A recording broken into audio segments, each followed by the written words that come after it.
Don't push it. Don't push it. Don't push it. Don't push it.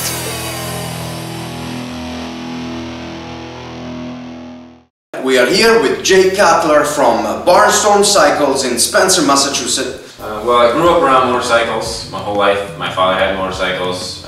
We had a small garage at our home, and so I grew up tinkering and fell in love with them as I grew up, had dirt bikes and whatnot. And when I was about 18, my father and I decided to turn our passion into a business and make a go of it. So we started Barnstorm Cycles. Oh, fantastic. And I see, for example, we have this bike here. This is your bike. Correct. This is what you ride. Will you please describe to me what you've done here and what we got here?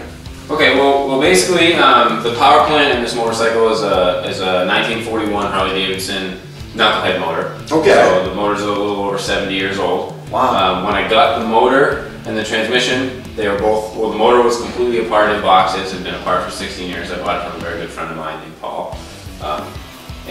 Together Paul and I actually rebuilt the whole motor. Okay. And then from there I got a replica 1948 panhead wishbone style frame, and this is kind of the end result. So there's a lot of hand fabricated bits, one-off stuff, and then things that have been modified.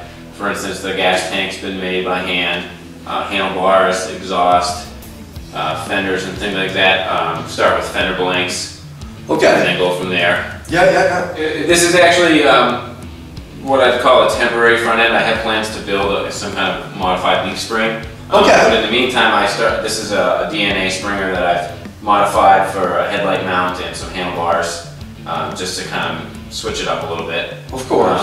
Same thing with the oil tank. I ended up moving the oil tank from underneath the seat area to the front of the bike. I did it actually primarily for function. I wanted to cool my oil more. Right. Because the motor's cast iron. Yeah. It gets really hot. It doesn't dissipate the heat as well as like an aluminum cylinder would. So by moving the oil tank out front, it actually reduced the operating temperature of the bike considerably, to the point where I can actually put my hand on the oil tank when the bike's at full operating temperature, and it's not. I won't burn me. I come from a family of people who actually ride motorcycles. Yeah. We like to travel by motorcycle as much as possible, and it's kind of a way of life for us. So we try to bring that spirit to what we do here, and that everything that we try and do is geared towards riders, and then from a fabrication standpoint, we try to do everything that we can to make sure that what we do can actually be put to use. It's not just to look good at a show, it's to look good while it's going down the road, and to last years and years and years and years. So we place a heavy emphasis on function as well as form in our design. This is also another bike that we built for a customer here at the shop. His name is Ed Mark, and he actually brought in some of the components of the motorcycle to us. We kind of made it all work. It was kind of a hodgepodge of things that never were meant to go together. So we started off with the frame and the front end. They're actually of both unknown origins.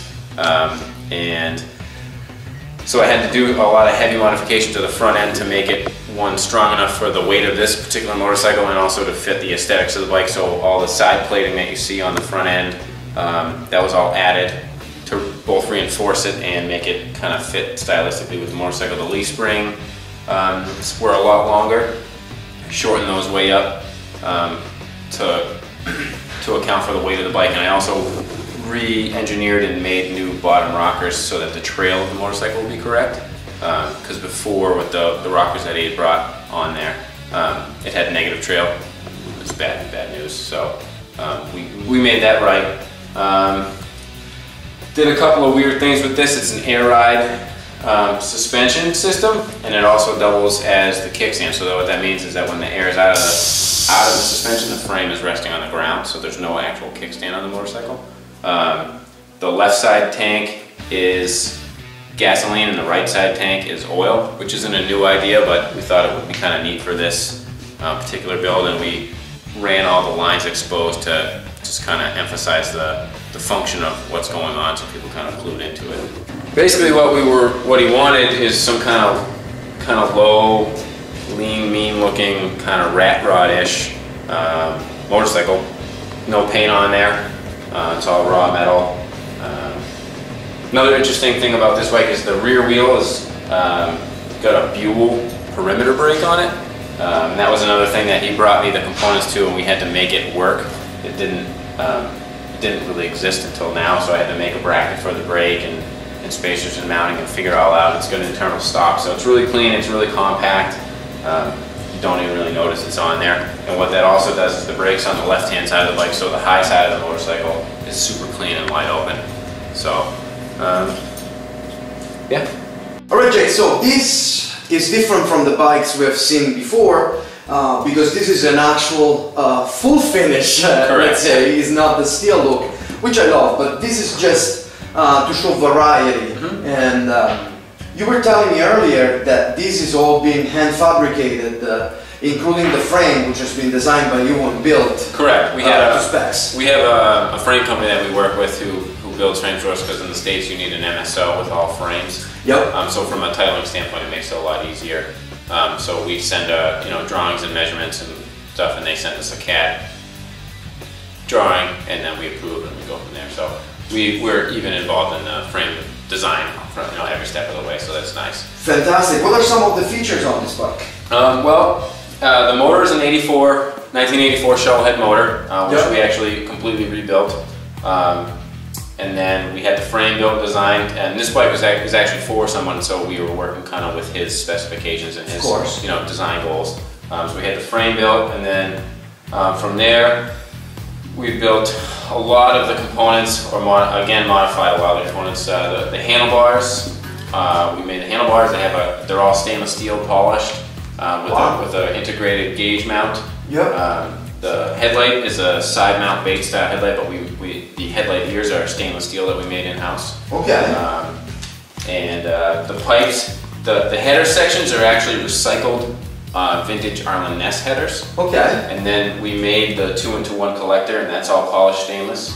Wow, polished? Yep. I would have thought it was chrome. No, yeah, polished stainless is amazing stuff. And this bike's going to be in a marine environment. It's going to be in Florida. Okay. So we did everything we could to out of stainless or aluminum, so that it will hold up to the kind of harsh corrosion environment. So did that. The gas tank's hand fabricated. The seat is made specifically for the bike. The fenders were fender blanks that we've trimmed to fit and custom mounted and everything like that. Yep. So a lot of tiny little bits and bigger elements kind of bring the whole thing together. And again, we were really shooting for, even though it's a rigid motorcycle, really want to be, it's really just like a bike that you can jump on and ride all day long, not worry about it. Everything's super solid. You can probably pick this bike up by the exhaust. It's mounted so well. Wow. So that was really, the gas tank's fully rubber mounted. Everything's really designed to be put in service and not have any problems. Right.